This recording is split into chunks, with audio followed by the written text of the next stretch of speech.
海马斯新弹药来了，射程150公里，直接变身轰炸机，切断克里米亚的后勤通道。现在的乌俄战场又迎来了激战，双方的弹药消耗都达到了一个顶峰。乌军一天消耗3列火车弹药，加上计划反攻克里米亚，只能说弹药库存确实不够多。而且经过长时间的作战，乌克兰的火炮大概1/3没法用，不得不拉出来送到东欧进行维修更换炮管。这就导致乌军的火力要比之前逊色一些，或者说可以接受的战斗强度不如之前。在顿巴斯激战计划反攻克里米亚的当下，弹药库存不够，火力不足，就意味着战场失利。所以如何在现有库存下为乌克兰提供成本低并且又有效的武器，就成为了北约必须解决的问题。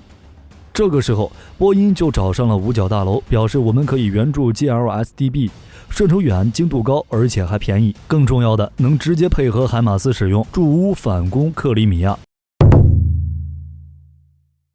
俄罗斯媒体说，因为库存不够，美国援助乌克兰的海马斯火箭弹大幅度减少，从每周1000枚减少到每周100枚。这个消息是真是假，火力军也无法断定。美国和乌克兰都没有提，不过从乌俄战场的情况来看，很可能是这样。最近海马斯和 M270 确实没什么声音，开火频率明显减少。不过出现这种情况的原因很多，比如北约的好兄弟支援了不少155毫米精确制导炮弹，这些炮弹在一定程度上可以取代海马斯火箭弹，也有可能是俄军学乖了。海马斯炸了那么多天，俄罗斯也有经验了，把自己的指挥所、军火库这类的目标隐蔽起来，加上分散化部署，乌军找到目标的难度比较大，或者是目标不在打击范围之内。再加上弹药库存的问题，海马斯上场的次数自然是没有之前频繁。当然，这种弹药的限制只是暂时的，等到明年美国军工企业的产量上升之后，海马斯火箭弹的供应量自然也会恢复，并且美国也会有新的军援。最近就有消息说，美国打算向乌克兰提供地面发射小直径炸弹。GLSDB 是美国为乌克兰以及东欧盟友生产的新弹药的6个计划之一，我们可以理解为陆基的 GDAM 是组合式武器。M26 火箭弹的火箭发动机加上 GBU-39 的战斗部，与机载的小直径炸弹不同， GLSDB 增加了助推段，重量要更重，大约270公斤左右。 GBU-39 与 M26 助推火箭相结合，射程能达到150公里，能用在 M270 海马斯。波音之所以向五角大楼推销该系统，也是这个原因。GBU-39 小直径炸弹以及 M26 火箭发动机都是美军库存中常见的东西，而且价格低廉。M26 火箭发动机相对充足， GBU-39 每台成本约4万美元，而海马斯的 M31 一枚16万美元。这足以让在美国提供的资金范围内多给乌克兰提供2到3倍多的炮弹，并且 GLSDB 比乌军现有海马斯火箭弹射程更远，雷达能见度低，难以拦截。从 GLSDB 的部件来看，它其实就是滑翔炸弹，其攻击方式与大多数火箭炮和弹道导弹不同。GLSDB 在初始助推升空阶段，由 M26 火箭发动机提供动力，然后战斗部脱离，作为战斗部的 SDB 弹翼展开，并且像滑翔炸弹一样进行无动力飞行，使用 SDB 现有的惯性导航系统和嵌入式 GPS 制导，引导其到达目标。GLSDB 不会沿着弹道飞行，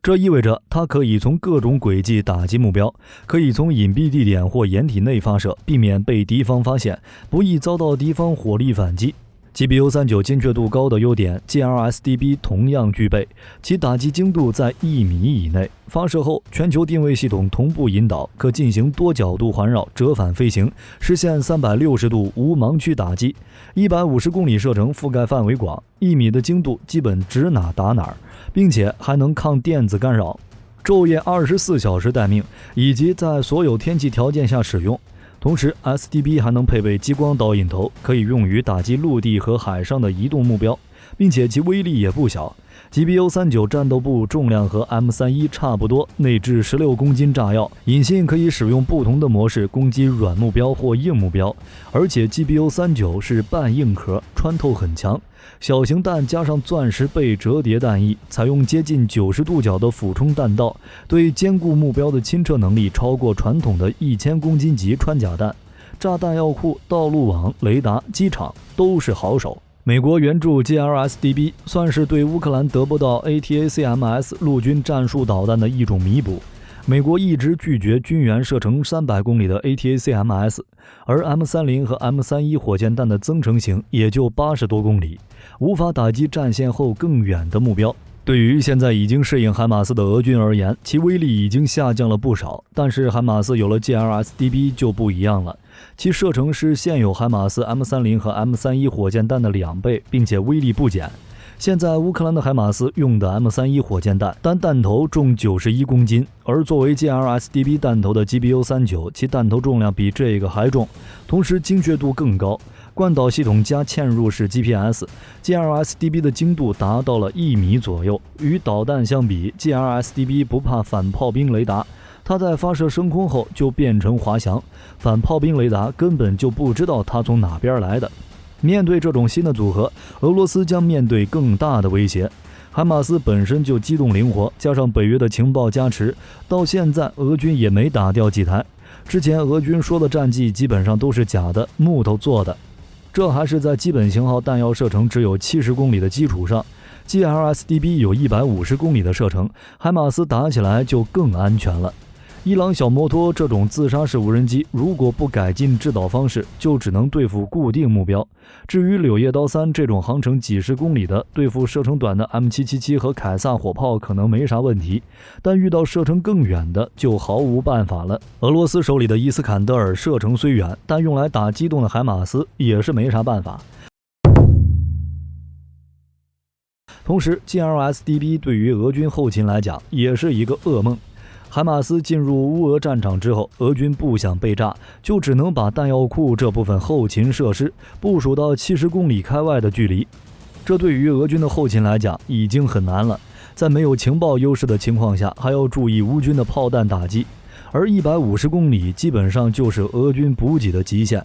冬天还好说，只要是路就能走，加上顿巴斯的铁路补给还能跟上，等到春夏，这150公里的后勤距离或许会成为俄军无法解决的问题。补给跟不上，进攻能力就基本为零。这一点可以参考俄军从基辅以及哈尔科夫败退的情况。根据美国透露的消息来看， GLSDB 最早是在明年春季交付，当然也不排除这是障眼法，毕竟现在援乌武器并不透明，月底就出现在乌克兰，火力军也不意外，毕竟 GLSDB 早就开始研发了，有点库存很正常。总的来说，海马斯弹种的升级意味着乌军火力的进一步扩大，对俄军的杀伤力将是肉眼可见的增强。2023年的春天将更加冰冷刺骨， GLSDB 不仅可以继续切断前线俄军的补给，甚至可以切断克里米亚的供给。二者的后勤都是依靠2-3个交通咽喉要道，并且还便宜。乌军目前射程最远的原点 U 也不过能打110公里， GLSDB 射程却能达到150公里。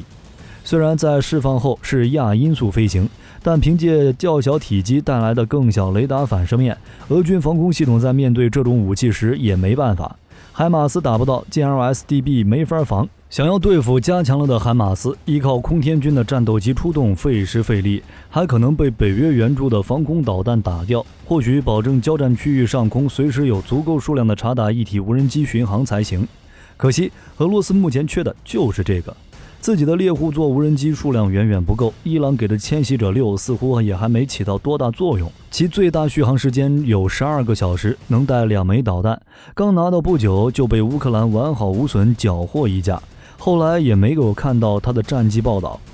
用更远程的火箭炮来反制或许也是一个办法。俄罗斯的龙卷风 S 其实有射程上百公里弹药的，大概率是侦察手段不完善，没有用来对付过海马斯。而且俄罗斯还能买白俄罗斯的波罗乃兹 M 多管火箭炮，能打290公里，比俄罗斯的短程弹道导弹便宜。唯一的问题就是精度不够，有差不多30米的误差，跟海马斯没法比。所以获得 GLSDB 之后，乌军完全可以重复第聂伯河右岸的战术，通过打击俄军后勤体系，让俄军进退两难。当然，重点还是克里米亚。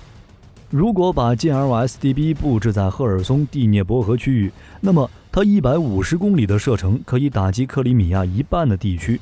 而且 GLSDB 对发射器没有要求，发射架可以安置在标准集装箱内，布置方式比较灵活，不仅能使用海马斯发射，也能放在民用船舶或者平板卡车上。重点来了，海上舰船克里米亚。从美国、英国最近援助的武器来看，乌克兰攻打克里米亚像是定局。最近北约援助乌克兰的都是尖端武器，美国的 GLSDB 射程150公里，可以从赫尔松攻击克里米亚。比利时的移动实验室和无人潜航器，美国的 T-12隐身无人机能对俄罗斯的舰艇实施远距离攻击，还有英国的硫磺式2型导弹系统，以及海王 WS-61反潜直升机，其中硫磺式2是高精度激光制导导弹，可以跟踪部队、飞机或车辆发射的激光引导，还能自主扫描战场，主动回避民用车辆这类的军事装备，筛选出最合适的目标进行打击。海王直升机大概率是入驻敖德萨，加入乌海军海空兵第10旅之后的乌克兰将不仅仅局限于地面战，还要在海上采取反击行动。加上那些无人潜航器、无人舰，意思就已经很明显。乌克兰要在黑海和亚速海搞事情，然后打击克里米亚。之前火力军也说了，乌克兰打算在2023年的春季夺回克里米亚，并且是地面部队无人机海上行动的组合拳。GLSDB 海王无人舰就是乌军海上行动的一部分。这就有一个问题，凭借乌克兰的海军能不能夺回黑海和亚速海的控制权？